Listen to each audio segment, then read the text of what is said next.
You've talked about this phrase, the war on excellence. Mm-hmm. That sounds like a very counterintuitive or a very odd thing to be declaring war on. Well, yeah. So it has to do with excellence in and of itself isn't the problem. The problem is that we don't realize that excellence is a modality that is expensive. When we pursue excellence, we usually pursue some activity that has very low variance. An excellent sprinter is going to be somebody whose times are usually very tight around their personal best. Well, those low variance behaviors are at the cost of high variance behaviors, and most of what I think actually ends up moving the dial in human history is high variance human activity.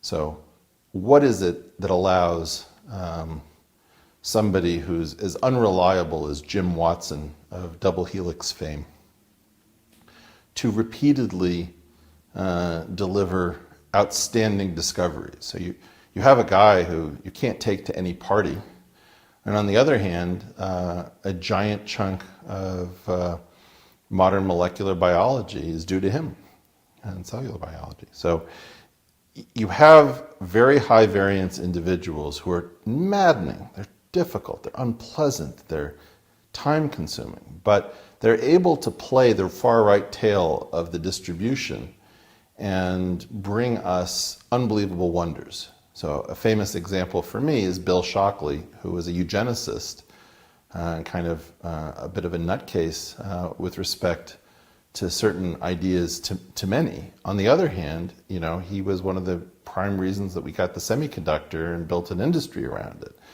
And if you think about all of the things that are done with transistors, a lot of them go back to Bill Shockley. Okay, well, are we willing to give up our semiconductors in order to protest Shockley's excesses in the field of eugenics?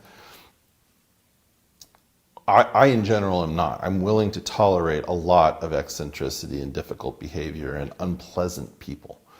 And I think it's absolutely imperative that we realize that as a society, we are standing on the shoulders not only of giants, but of jerks, of unseemly people, very marginal individuals who have nevertheless contributed much of the genius that undergirds our modern productive society. And I think it's absolutely appalling that we don't even know our own history to know this uncomfortable relationship and how important it is to allow in high variance individuals into a world which now attempts to shut them out by claiming that we need excellence at all costs and highly agreeable people with very small variance. This is a one-way ticket to irrelevancy. Nature provides a lot of very difficult people who are very disagreeable with very high variances, particularly the learning disabled community has very high variances. And I believe that they're not eliminated from the gene pool for a reason.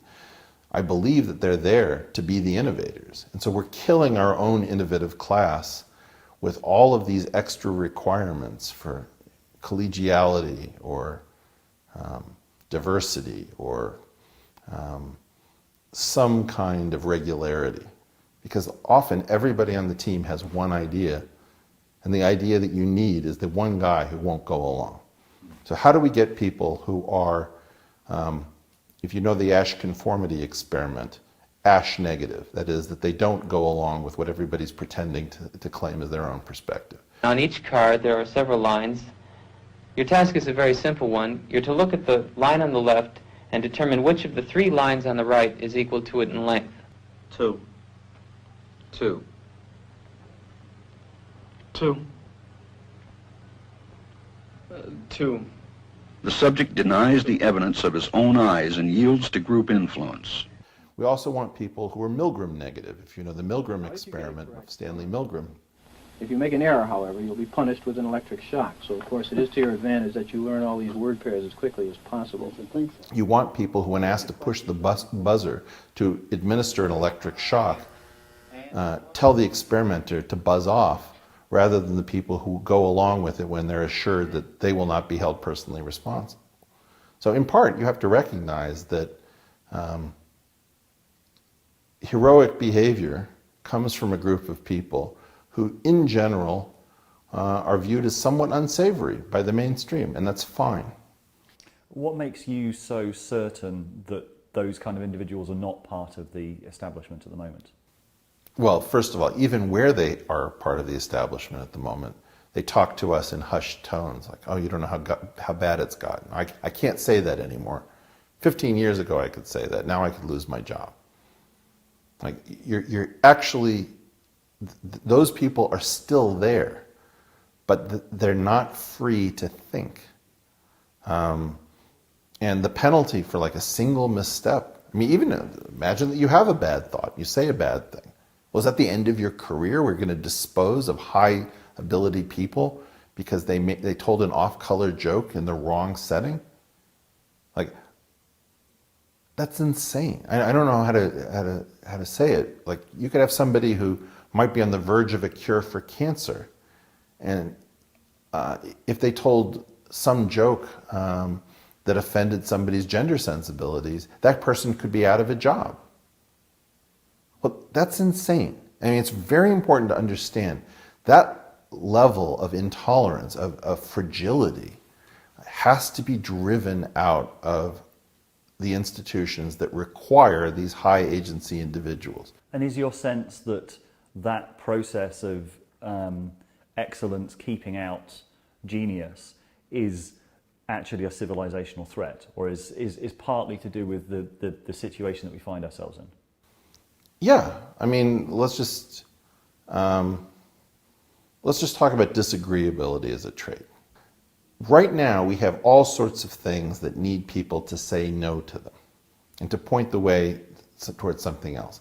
No, we should not be pushing for citizenship for everyone in the country who's here illegally. No, we should not be allowing the claim that Islam is the religion of peace and therefore the least close to any kind of violent act. Obviously, they've got a problem and they need our help, and we need their help. We need to be talking about these things. Obviously, trade is extremely redistributive, and to claim that it makes a rising tide which raises all boats is malpractice for an economist to mouth those words. We need to clean house for people who are lying, obviously lying, about very simple things. And the only people who are likely to be the people who are going to say that are going to be people with their own theories. They're going to be people who are highly disagreeable, highly creative, and somewhat self-destructive. We want those people rather than we have excellent people, and that's our problem. It's a plague. And it's not that excellence is bad, it's that we have way too many excellent people in proportion to the number of geniuses and heroes in the population.